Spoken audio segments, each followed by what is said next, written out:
চোখটা হলো চাতক পাখি, ফোনের দিকে চাইয়া থাকি একটা পলক দেখার অপেক্ষায়।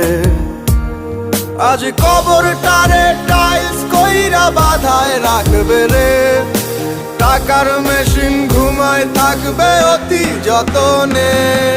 প্রবাস জীবন, প্রবাস জীবন, পাখির মতো উড়াল